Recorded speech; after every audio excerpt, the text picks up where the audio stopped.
ನಮಸ್ತೆ ಸ್ನೇಹಿತರೆ, ಎಲ್ಲರಿಗೂ ಗುರುಪೂರ್ಣಿಮೆ ಶುಭಾಶಯಗಳು.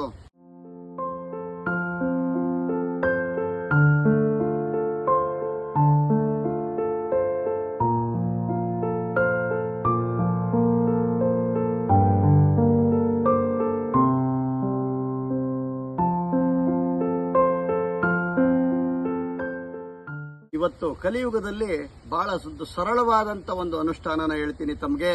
ನೋಡಿ, ಪ್ರಾಣದೇವರು ಹನುಮಂತ ಭಜರಂಗಿ, ಅವನು ಅತ್ಯಂತ ಬಲಶಾಲಿ, ಪರಾಕ್ರಮಿ, ಅಣಿಮಾದಿ ಸಿದ್ಧಿಗಳನ್ನ ಅವನು ಸಾಧನೆ ಮಾಡಿಕೊಂಡಂತಹ ಶೂರ, ಧೀರ, ಅತುಲಿತ ಬಲ ಶೂರ ಅಂತೇಳಿ ಅವನನ್ನ ವರ್ಣನೆ ಮಾಡೋದು ಹನುಮಾನ್ ಚಾಲಿಸದಲ್ಲಿ ಕೇಳಿದೀವಿ. ಅತ್ಯಂತ ಅವನನ್ನ ಬಲಿಷ್ಠ ಅಂತೇಳಿ ಹೇಳ್ತಾರೆ. ಎಲ್ಲ ದೇವಾನುದೇವತೆಗಳು ವಾಯುದೇವರಿಗೆ, ಅವನ ಮಗನಿಗೆ ವಾಯುಪುತ್ರನಿಗೆ ಶಕ್ತಿಯನ್ನ ಕೊಟ್ಟು ದಾರೆ ಎರೆದು ಅವನನ್ನ ಇಡೀ ರುದ್ರಾಂಶಗಳು, ಎಲ್ಲ ದೈವ ಅಂಶಗಳು ಸೇರ್ಕೊಂಡು ಅವನನ್ನ ಬಲಿಷ್ಠನನ್ನಾಗಿ ಮಾಡಿರ್ತೀವಿ. ಅಂತ ಹನುಮಂತ ತನ್ನ ಗುರುವತ್ರ, ತನ್ನ ಸ್ವಾಮಿ ಹತ್ರ ಪಾದದಡಿಯಲ್ಲಿ ಯಾವಾಗಲೂ ಸೇವೆ ಮಾಡ್ತಾನೆ. ತನ್ನ ಸ್ವಾಮಿಯ ಮುಂದೆ ಯಾವಾಗಲೂ ಭಕ್ತನಾಗಿ ಎರಡು ಕೈಗಳನ್ನ ಜೋಡಿಸಿ ತಲೆಬಾಗಿ ನಿಂತಿರ್ತಾನೆ. ಅವನು ಅಷ್ಟೆಲ್ಲ ಬಲಿಷ್ಠನಾದ್ರು ತನ್ನ ಶೌರ್ಯ, ತನ್ನ ಸಾಹಸ, ತನ್ನ ಎಲ್ಲ ದೇಹದ ಬಲಗಳನ್ನ, ಎಲ್ಲ ಸಿದ್ಧಿಗಳನ್ನೆಲ್ಲ ಅವನು ಕ್ಷುಲ್ಲಕವಾಗಿ ನೋಡ್ತಾ ತನ್ನ ಗುರು ಸೇವೆಯನ್ನ, ತನ್ನ ಸ್ವಾಮಿ ಸೇವೆಯನ್ನ ಮಾಡ್ತಾನೆ. ನಾವು ಈ ಕಲಿಯುಗದಲ್ಲಿ ನಾವೇನಾದರೂ ಒಂದು ಸಾಧನೆ ಮಾಡಬೇಕು, ಏನಾದರೂ ಒಂದು ನಾವು ಅನುಷ್ಠಾನ ಮಾಡಬೇಕು ಅಂತ ಹೇಳಿದ್ರೆ ಬಹಳ ಸರಳವಾದ ಮಂತ್ರ, 2 ಅಕ್ಷರಗಳು, ರಾಮ ಮಂತ್ರ. ರಾಮ ಅಂದ ತಕ್ಷಣ ರಕಾರ ನಿಮ್ಮ ನಾಭಿಯಲ್ಲಿ ಉತ್ಪತ್ತಿಯಾಗಿ ಮಕಾರ ನಿಮ್ಮ ಬಾಯಿಂದ ಹೊರಸೂಸಿದಾಗ ನಿಮ್ಮ ದೇಹ ಅಂದರೆ ನಿಮ್ಮ ಪ್ರಾಣ ಏನಿದೆ, ನಿಮ್ಮ ಪ್ರಾಣ ಶಕ್ತಿ ಸಮಾನವಾಗ್ಬಿಡುತ್ತೆ. ಅಪಾನ ಪ್ರಾಣ ಮತ್ತೆ ಉದಾನ ಪ್ರಾಣ, ಸಮಾನ ಪ್ರಾಣಗಳು ಎರಡೂ ಕೂಡ ಬ್ಯಾಲೆನ್ಸ್ಡ್ ಆಗಿ ನಿಮ್ಮ ಪ್ರಾಣಶಕ್ತಿ ಸಂಚಾರ ಆಗುತ್ತೆ. ಯಾವುದೇ ಕೆಟ್ಟ ವಿಚಾರಗಳನ್ನ, ಕೆಟ್ಟ ಯೋಚನೆಗಳು ಬಂದಾಗ ರಾಮ ರಾಮ ಅನ್ನೋದನ್ನ ಕೇಳಿದೀವಿ. ರಾಮ ಅನ್ನೋ ಪದವನ್ನ ಬಳಸಿದ ತಕ್ಷಣ ನಿಮ್ಮ ಮನಸ್ಸಿನ ಕ್ಲೇಶಗಳು ನಿವಾರಣೆ ಆಗುತ್ತೆ. ನಿಮ್ಮ ದೈಹಿಕವಾಗಿ, ಮಾನಸಿಕವಾಗಿ ನಿಮ್ಮ ಚೈತನ್ಯ ಶುದ್ಧಿ ಆಗುತ್ತೆ. ಅಂತ ಒಂದು ಶಕ್ತಿ ರಾಮ ಮಂತ್ರಕ್ಕಿದೆ. ಚಂದ್ರಶೇಖರ ತನ್ನ ಸತಿಗೆ, ಶಿವನು ತನ್ನ ಸತಿಗೆ ರುದ್ರಾಮೀಳ ತಂತ್ರದಲ್ಲಿ ಹೇಳ್ತಾನೆ, ಶ್ರೀರಾಮ ರಾಮೇತಿ ರಮೇ ರಾಮೇ ಮನೋರಮೆ ಸಹಸ್ರನಾಮ ತತ್ತುಲ್ಯಂ ರಾಮನಾಮವರಾನನೆ. ರಾಮ ಅನ್ನೋ ಮಂತ್ರ ಸಹಸ್ರನಾಮ ಪಠನೆ ಮಾಡಿದಷ್ಟು ಒಂದು ಪವಿತ್ರವಾದಂಥ ಒಂದು ಬಲಿಷ್ಠವಾದ ಮಂತ್ರ.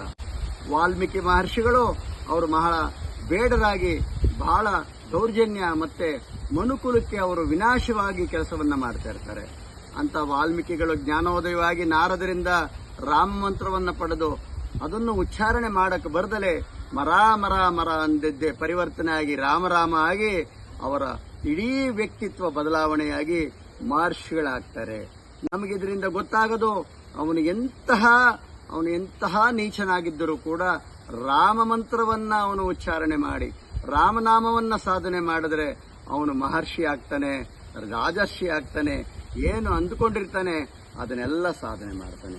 ಹನುಮಂತ ದೇವರು ಅಣಿಮಾದಿ ಸಿದ್ಧಿಗಳು, ಗರೀಮ, ಲಗೀಮ, ಪರಕಾಯ ಪ್ರವೇಶ, ಅತ್ಯಂತ ಎತ್ತರವಾಗಿ ಬೆಳೆಯೋದು, ಎಲ್ಲಾ ಸಿದ್ಧಿಗಳನ್ನು ಅವರು ಗಳಿಸಿರ್ತಾರೆ. ಆದರೂ ಅವರು ಶೌರ್ಯ, ಸಾಹಸಗಳನ್ನ ಅವರು ಕ್ಷುಲ್ಲಕವಾಗಿ ನೋಡ್ತಾರೆ. ಯಾಕೆ ಅಂತ ಹೇಳಿದ್ರೆ ಇದೆಲ್ಲ ನಿನ್ನ ಮಂತ್ರದಿಂದ ಬಂದಿದ್ದು, ನಿನ್ನ ನಾಮಸ್ಮರಣೆಯಿಂದ ಬಂದಿದ್ದು ಅನ್ನೋ ಒಂದು ವಿನಮ್ರತೆ, ಒಂದು ನಯ, ಒಂದು ಯಾವಾಗಲೂ ಅವ್ರ ಸ್ವಾಮಿ ಭಕ್ತಿ ಅವರಲ್ಲಿ ನಾವು ಕಾಣ್ತೀವಿ.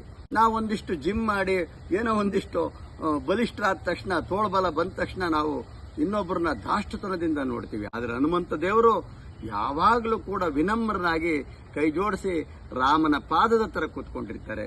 ಇದರಿಂದ ನಾವೇನು ಕಲಿಬಹುದು ಅಂತ ಬಲಿಷ್ಠನಾದವನು ಯಾವಾಗಲೂ ಸ್ವಾಮಿನಿಷ್ಠೆ, ಗುರುಭಕ್ತಿಯನ್ನ ನಡೆಸ್ಕೊಂಡು ಹೋದ್ರೆ ಆ ಒಂದು ಶಕ್ತಿ ಪ್ರಭಾವ ಅವನನ್ನ ಚಿರಂಜೀವಿಯಾಗಿ ಮಾಡುತ್ತೆ. ಇವತ್ತು ಕೂಡ ಪ್ರಾಣದೇವರು ಚಿರಂಜೀವಿಯಾಗಿದ್ದಾರೆ. ರಾಮ ಮಂತ್ರದಲ್ಲಿ ಅಷ್ಟೊಂದು ಶಕ್ತಿ, ಅಷ್ಟೊಂದು ಪಾವಿತ್ರ್ಯತೆ, ಅಷ್ಟೊಂದು ಒಂದು ಮಂಗಳಕರವಾದಂತಹ ಒಂದು ನಾಮ ಅದು. ಹಾಗಾಗಿ ಸುಲಭವಾಗಿ, ಸರಳವಾಗಿ ಏನಾದರೂ ಕಲಿಯುಗದಲ್ಲಿ ಅನುಷ್ಠಾನ ಮಾಡೋದಾದರೆ ರಾಮನಾಮ ಜಪವನ್ನು ಮಾಡಿ. ಎಲ್ಲರಿಗೂ ಗುರುಪೂರ್ಣಿಮೆ ಶುಭಾಶಯಗಳು. ಎಲ್ಲರಿಗೂ ಒಳ್ಳೆಯದಾಗಲಿ. ಜೈ ಶ್ರೀರಾಮ್, ಜೈ ಬಜರಂಗಿ. ದತ್ತ ಅಲಕ್ ನಿರಂಜನ್. ಶ್ರೀ ಗುರುದತ್ತ, ಶ್ರೀ ಗುರುದತ್ತ, ಶ್ರೀ ಗುರುದತ್ತ.